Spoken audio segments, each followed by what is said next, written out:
नमस्कार मित्रांनो, मी स्वाती तोरसेकर एशा पृथ्वीमध्ये तुमचं स्वागत करते. धुरंधर 2 ची गूंज म्हणतात ना, ती भारताच्या आकाशामध्ये निनादते आहे. धुरंधर 2 हा चित्रपट हा घराघरापर्यंत पोहोचलेला आहे. एकंदरीतच भारतीय समाजाला आपल्यात सुद्धा काहीतरी कर्तृत्व आहे, आपणही पराक्रम गाजवू शकतो, कायम आपल्याला छळत असलेल्या पाकिस्तानला धडा शिकवू शकतो, अशी एक नवी उमेद देणारा आणि त्याची प्रत्यक्षामध्ये साक्ष देणारा असा हा चित्रपट धुरंधर 2 हा भारताच्या घराघरापर्यंत पोहोचलेला आहे. आणि मी म्हटलं त्याप्रमाणे त्याची गाज एवढी मोठी आहे की भारतामधलं नुसतं बॉलिवूड हादरलेलं नाहीये, तर अख्खं पाकिस्तान हादरलंय. तुम्ही व्हिडिओ बघितले असतील की पाकिस्तानाच्या गावागावामध्ये लोक इतके पिसाटलेले आहेत की त्यांना असं वाटतंय की माझ्याही गावामध्ये कोणी असाच जसकिरत आलेला नाहीये ना. जसकिरत कोण? धुरंधर 2 चा हिरो आहे तो. आणि हा जसकिरत हा भारतीय आपल्या गुप्तचर संस्थांनी त्याला पाकिस्तानमध्ये वावरण्यासाठी पाठवला आणि भारताचे शत्रू तिथे उजळ माथ्याने वावरत होते, त्यांच्यावरती अंतिम कारवाई टकाटक करण्यासाठी म्हणून जसकिरत तिथे पोहोचला आणि त्यांनी देशसेवा म्हणून हे कार्य पार पाडलेलं आपण बघितलं. ही काही केवळ चित्रपटाची कथा नाहीये. अशा अनेक कथा आपण ऐकतो, पण ज्यावेळी त्या सिनेमाच्या पडद्यावरती दिसतात, त्यावेळी आपल्याला खूप मोठा साक्षात्कार होतो आणि एकंदरीतच सर्वसामान्य माणूस ज्याला वाचण्यामध्ये रस नसतो, त्याला दृश्य माध्यमामधून हे सगळं दाखवण्याचा जो परिणाम आहे, तो किती अवर्णनीय आहे, हे तुम्हाला जर का तुम्ही धुरंधर 2 जिथे दाखवला जातोय त्या थिएटरमध्ये गेलात, तर तिथलं वातावरण बघितल्यानंतर तुमच्या लक्षात येईल. तो सिनेमा बघत असताना, जसकिरत बघत असताना माझ्या मनामध्ये आलेले विचार हेच होते, की हा जसकिरत एकटा नक्कीच नाहीये. असे अनेक जसकिरत पाकिस्तानमध्ये वावरत असणार आणि त्यांचा ठावा ठिकाणा पाकिस्तानला नाही. आपले राष्ट्रीय सुरक्षा सल्लागार अजित डोवल हे पाकिस्तानमध्ये 7 वर्ष राहिले होते अज्ञात होऊन. ते तिथे काय करत होते, त्यांच्या कारवाया काय चालल्या होत्या, ह्याचा पाकिस्तानला त्यावेळी थांग पत्ताही लागलेला नव्हता. मग असेच किती जसकिरत आज पाकिस्तानमध्ये वावरत असतील आपल्याला माहिती आहे. कारण भारतामध्ये दहशतवादी हल्ले करायचे, सूत्रधार म्हणून पाकिस्तानात बसायचं, कधी-कधी तर इथे यायचं, कृत्य करायचं आणि पोबारा करायचा. तिथे जाऊन आपल्याला पाहिजे तशी ऐशो आरामाची जिंदगी घालवायची, हाच परिपाठ राहिलेला होता आणि त्याच्यावर काही कोणाला उपाय सुचत होता. आपण ज्यांना इथे पकडत होतो, ते तर सगळी दुय्यम दर्जाची माणसं होती. अव्वल दर्जाचा खरा गुन्हेगार पाकिस्तानामध्ये उजळ माथ्याने वावरत होता. मग त्याला कोण शिक्षा देणार? कारण त्यांना पकडून भारताच्या हाती द्यायला पाकिस्तान सरकार काही मूर्ख नव्हतं. त्यांनीच हे घडवलेले होते. मग त्यांना ते भारत सरकारच्या हवाली तरी कसे करणार? म्हणजे स्वतःच्या पापाचा पाढा हे लोक भारताला बोलून दाखवले असते, तेव्हा ते पाकिस्तानला परवडणार नाही म्हणून ते आपल्या हातात देणार नाहीत. ते तिथे उजळ माथ्याने आहेत आणि पुढच्या हल्ल्यांची तयारी करतायत. ही अवस्था बघून भारत कंटाळलेला होता. प्रत्येक भारतीय कंटाळलेला होता की या दुष्टचक्राला कुठे अंत आहे का? तो अंत दाखवणारा एक जसकिरत आपण पडद्यावर बघितला, पण असे अनेक जसकिरत आज पाकिस्तानात वावरतायत. त्यांची नावं तुम्हाला आणि मला माहिती असण्याची गरज नाही. जसकिरत नाव तरी कुठे आपल्याला माहिती होतं. ते तरी खरं नाव आहे, हे कुठे आहे? आपल्याला माहिती आहे की हे सुद्धा एक टोपण नाव आहे. पण त्या जसकिरतनी पाकिस्तानमध्ये काय उलथापालथ करता येते, त्याची चुणूक आपल्याला पडद्यावरती दाखवलेली आहे. मित्रांनो, जिथे अशा दहशतवादी कारवाया होतात ना, तिथे आपल्याला एक जसकिरत उभा करावा लागतो. आणि हा उभा करणारा धुरंधर एकच असतो. ज्या धुरंधरनी त्या जसकिरतला उभा केला, त्याच धुरंधरनी अशा प्रकारे अनेक ठिकाणी असे जसकिरत उभे केले. तुम्हाला मी जर का म्हटलं की आपल्याच काश्मीरमध्ये जिथे दहशतवादाने थैमान घातलेलं होतं, उच्छाद मांडलेला होता, तिथे सुद्धा एक जसकिरत होता मित्रांनो. आणि त्या जसकिरतला उभं करण्याचं काम त्याच धुरंधरनी केलेलं होतं. हा काळ होता 90चं दशक. 90च्या दशकामधलं वैशिष्ट्य असं की अफगाणिस्तानमध्ये रशियाचा पराभव झालेला होता. रशियन फौजा मागे गेलेल्या होत्या. खुद्द खुद्द सोव्हिएट रशियाचं सुद्धा विघटनाच्या उंबरठ्यावरती होता सोव्हिएट रशिया. आणि मग इराक 90चं दशक उजाडलं तेव्हा काय झालं होतं आठवतंय तुम्हाला? त्यावेळेला सोव्हिएट रशियाचं विघटन होऊ घातलेलं होतं. रशियाच्या फौजा अफगाणिस्तानामधून माघारी परतलेल्या होत्या. त्यांचा पराभव करणारा अल कायदा अफगाणिस्तानमध्ये आघाडीवरती होता. मुजाहिदीनांनी हे युद्ध लढलं आणि रशियन सैन्याला बेजार करून मायदेशी परत पाठवलेलं होतं. आता ह्या फौजा ज्या आहेत मुजाहिदीनांच्या, त्या मुक्त झालेल्या होत्या. त्यांना दुसरा टास्क काय द्यायचा, ती सगळी फौज वळवली गेली होती भारताच्या काश्मीरमध्ये. कारण अफगाणिस्तानला स्वतंत्र केल्यानंतर आता काश्मीर त्यांना स्वतंत्र करायचा होता. भारताच्या जोखडामधून काश्मीरची मुक्ती करायची होती आणि त्याच्यासाठी मुजाहिदीनांच्या फौजा काश्मीराकडे वळवलेल्या होत्या. हे मुजाहिदीन कोण होते? ते काय केवळ पाकिस्तानी होते असं नाहीये.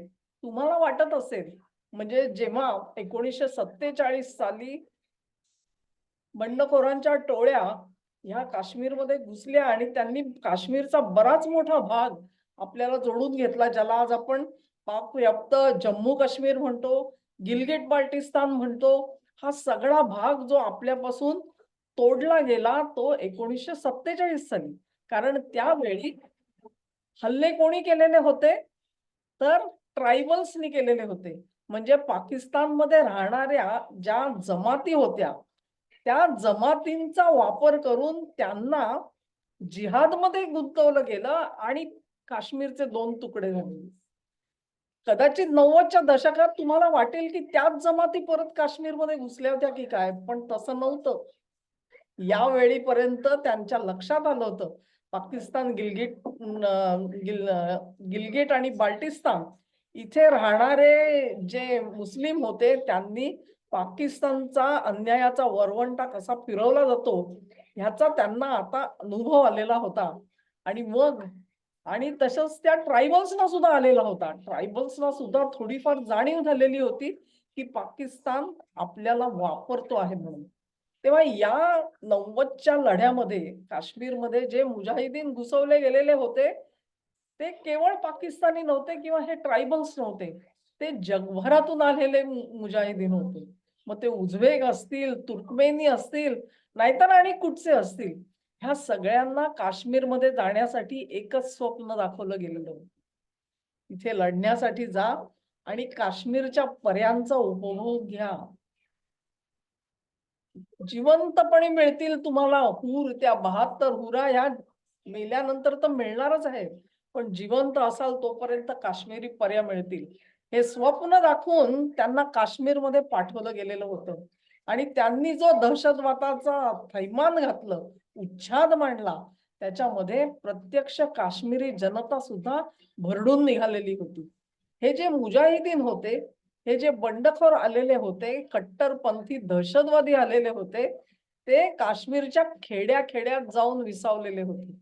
कुठल्याही घरात घुसायचं की त्यांना आश्रय द्यावा लागायचा. त्यांचं खाणं पिणं, त्यांचं राहणं याची व्यवस्था जशी केली जायची, तशी कुटुंबामधल्या तरुण मुली त्यांच्या अत्याचाराला बळी पडत होत्या.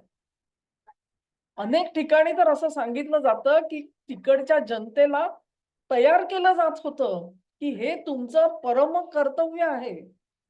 ते जिहादी आलेले आहेत त्यांच्या सुखसोयीसाठी म्हणून आपल्या मुली देणं हे धार्मिक कर्तव्य आहे असं सांगितलं जात होतं.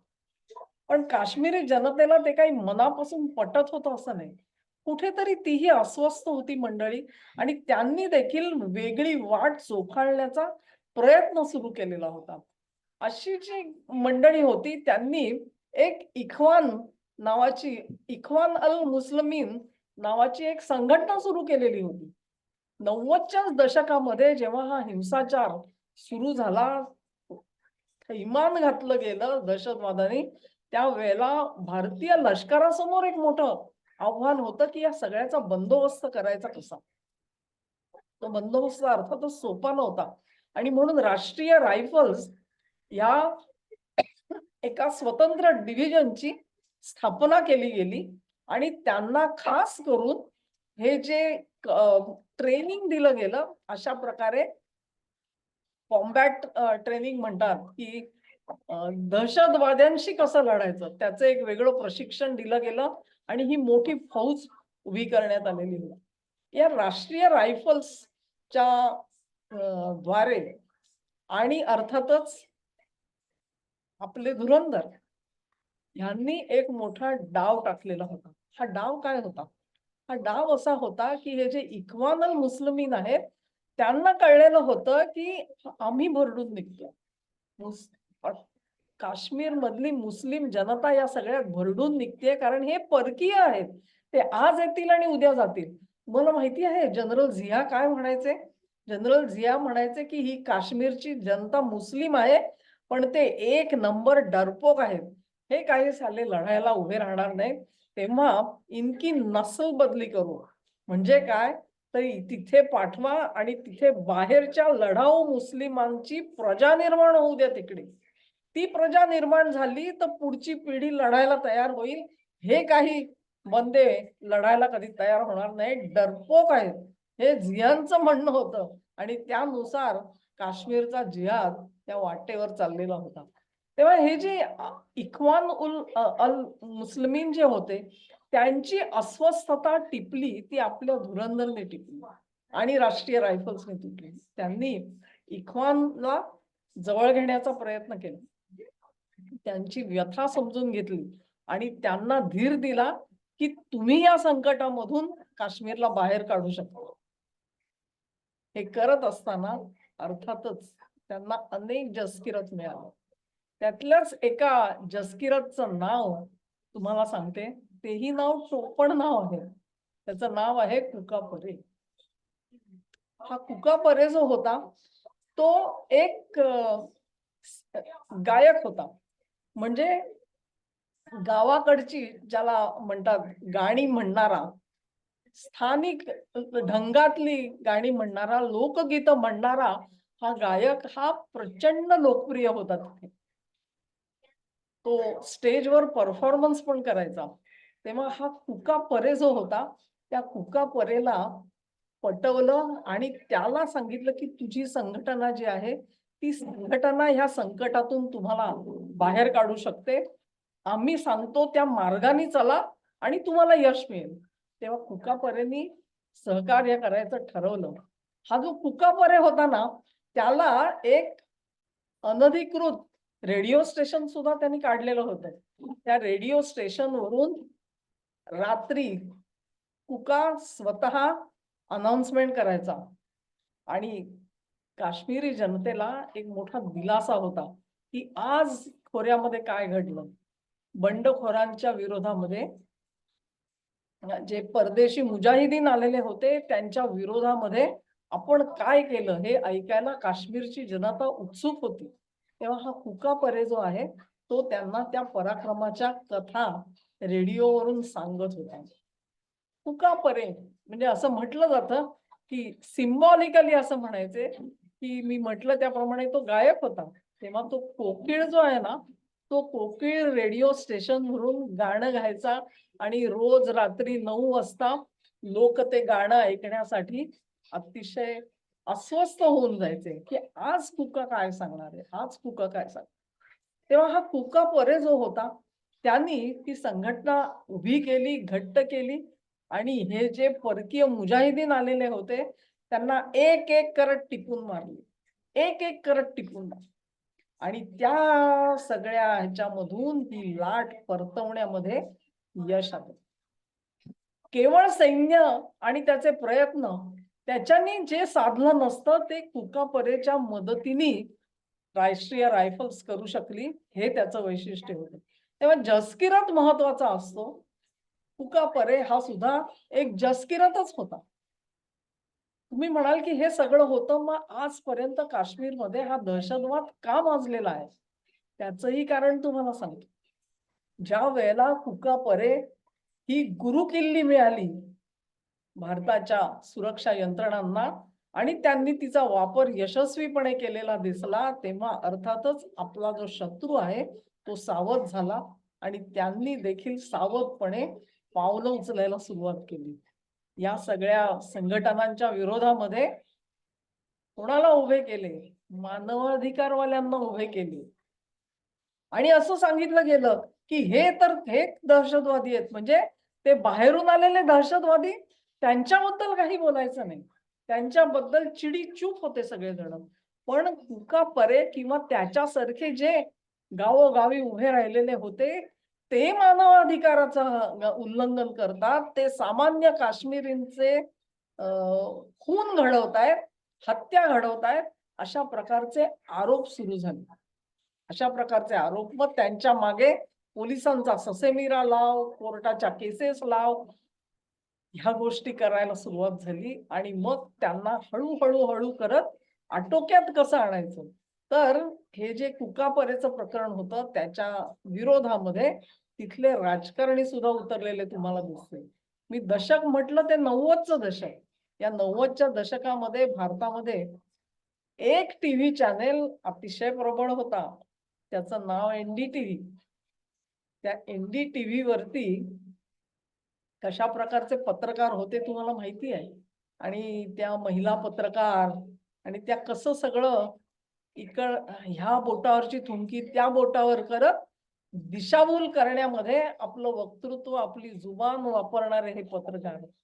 आणि त्यांनी या सगळ्याचं रिपोर्टिंग कसं केलं असेल याची तुम्ही नुसती कल्पना करू शकता. त्यांनी अशी कथा रचली की हा सुरुवातीच्या काळामध्ये सुरक्षा यंत्रणांनी यांना आशीर्वाद दिला आणि म्हणून त्यांनी हे सगळे खून घडवले. पण ज्यांनी त्यांना आश्रय दिला त्याच कुटुंबांना हे पुढे त्यांच्या डोक्याला बंदूक लावतात आणि त्या कुटुंबाकडून पैसे उकळतायत आणि ऐशारामाची जिंदगी जगतायत, असं चित्र उभं करण्यामध्ये हे असले तीनपाट पत्रकारच पुढे होते. तोही एक अत्यंत कठीण काळ गेला असेल असं मी समजते. पण सगळेच जसकिरत काही नाउमेद झाले असं नाही. एकामागून एक जनरेशन आफ्टर जनरेशन आपण म्हणतो, ती कुकापरेच्या जनरेशन्स ह्या तिथे पुढे येत राहिल्या. कुकापरेचं मी उदाहरण तुम्हाला अशासाठी देते की जसकिरत काही केवळ पाकिस्तानात आपल्याला वापरावा लागला असं नाही, तो आपल्याला आपल्याच भूमीवर काश्मीरात सुद्धा वापरावा लागला. ह्या कुकापरे, त्याची संघटना, त्यांचं राजकीय भवितव्य पुढे काय झालं हा एक वेगळा भाग आहे मित्रांनो. त्याच्या मागचं जे राजकारण आहे ना, दोन फॅमिलीज मोठ्या झाल्या जम्मू काश्मीर मध्ये. एक फारुख अब्दुल्लांची आणि दुसरी मुफ्ती मोहम्मद सईद यांची. ह्या दोघांनीही इख्वानुल मुस्लिमीन यांचं काय केलं आणि आपला कसा उदो करून घेतला राजकारणामध्ये, ही सुद्धा एक अत्यंत रंजक पण खिन्न करणारी कथा आहे. तेव्हा आजच्या घडीला स्मरण जेव्हा जेव्हा तुम्ही जसकिरतचं कराल तेव्हा तेव्हा कुकापरेचं सुद्धा करा. आणि असे अनेक कुकापरे त्या काळामध्ये उभे होते.